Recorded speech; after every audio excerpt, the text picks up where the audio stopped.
Bueno, profe, buenas tardes. Mi grupo está conformado por Stephanie Montes, por Mariana Gaviria y mi persona Valentina Restrepo. Bueno, nosotros vamos a hablar un poquito de lo que es la metalectura, de lo que son las inferencias y los tipos de inferencias. Bueno, para nosotros definir qué es la metalectura debemos partir del proceso de la lectura.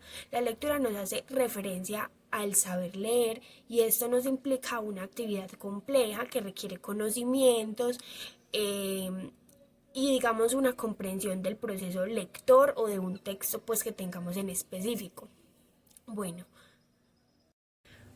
la metalectura comprende el conjunto de los conocimientos que se tienen sobre la lectura y sobre los procesos mentales que se deben realizar a la hora de leer.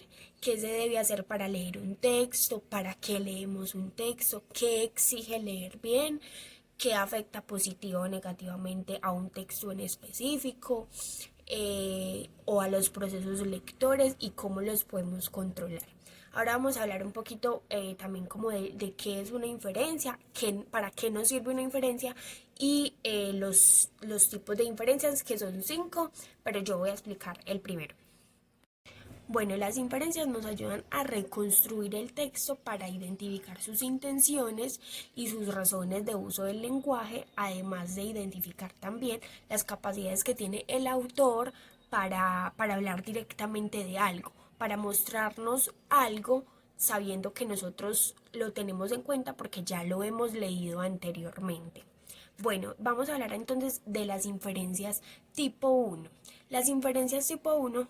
Bueno, las inferencias de tipo 1 responden a preguntas como a qué o a quién se refiere el autor cuando dice algo, o de qué o quién habla el texto cuando dice tal cosa o tal otra, o menciona X o Y momento. Las inferencias de tipo 1 tiene algo importante y es que tiene tres funciones en específico que son supremamente importantes a la hora de fijarnos qué estamos leyendo y por qué lo estamos leyendo. Una de ellas es que debe dar cohesión al texto.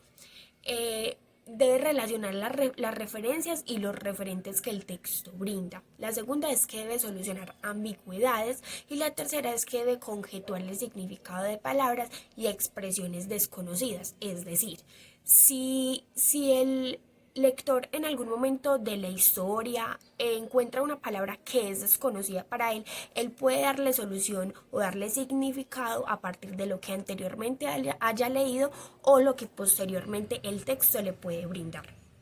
Bueno, ahora lo que vamos a hacer es que les voy a dar un ejemplo con el texto Caperucita Roja, pues es un cuento que nosotros escogimos para poner como ejemplo las inferencias. Bueno, y el ejemplo lo vamos a relacionar con las dos preguntas de la inferencia 1, que es la que nos dice a qué o a quién se refiere. Cuando, por ejemplo, la abuelita de la niña le regala una caperuza roja y dicen que todos empiezan a llamarla Caperucita Roja.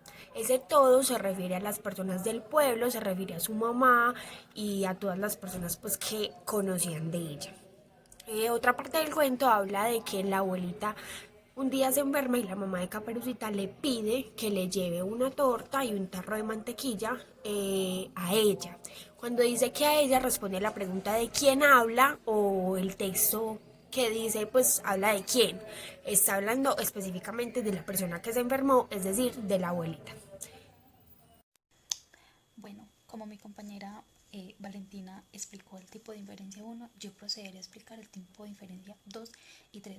Bueno, ese tipo de inferencia responden preguntas de por qué o qué relación hay entre.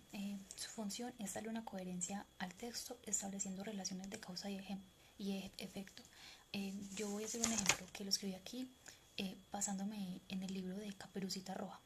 Si el cazador sacó el cuchillo y rajó el vientre del lobo, es porque era obvio que el lobo hizo algo malo con ella, ya que sabemos que el cazador sabía que el lobo era malo y que él vio que él había entrado a la casa de la abuelita, él había deducido que el lobo hizo algo malo con ellas. Entonces es obvio que el cazador no tenía que decir que se la comió, o sea, que no se había comido Caperucita ni a la abuelita, porque él ya sabía lo que había pasado. Bueno, el tipo de inferencia 3 se hace preguntas en hipótesis, por ejemplo, preguntas tipo ¿qué sucederá? ¿Qué se puede percibir sabiendo qué?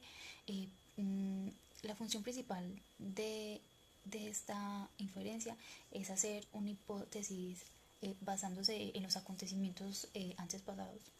Eh, Voy a hacer otro ejemplo de Caperucita, que es cuando en el cuento Caperucita entra a la casa y se percata que la abuelita lucía diferente.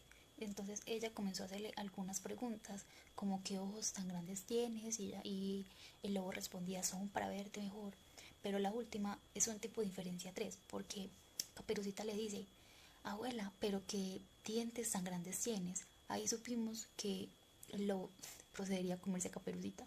Y dicho y, o sea, sí pasó, se comió a Caperucita. Entonces creo que esta parte del cuento podría ser un buen ejemplo sobre ese tipo de inferencia, ya que eh, el lobo, o sea, en el cuento se anuncia antes de que pase que el lobo se iba a comer a Caperucita, igual que como lo hizo con la abuela. Gracias. Bueno, a mí me tocó la inferencia tipo 4 y tipo 5. La inferencia tipo 4 responde a preguntas como cuándo, dónde, cómo, con quién, y esta se puede poner en una pregunta general, que esta sería, ¿qué más se puede decir sobre esto? Ejemplo, en el cuento Caperucita Roja se pueden inferir cuatro cosas primordiales. La primera es no confiar en extraños, la segunda es nunca revelar nuestros datos personales, la tercera, no desobedecer a nuestros padres, la cuarta, nunca bajar la guardia. La inferencia tipo 5 responde a preguntas como ¿qué me están contando aquí o qué me quiere decir todo esto? Ejemplo, de ejemplo pondremos lo que es la moraleja que nos deja el cuento de Caperucita Roja. Esta nos deja que nosotros nunca debemos de confiar en las personas extrañas porque no sabemos con qué intenciones esta persona se acerca hacia nosotros.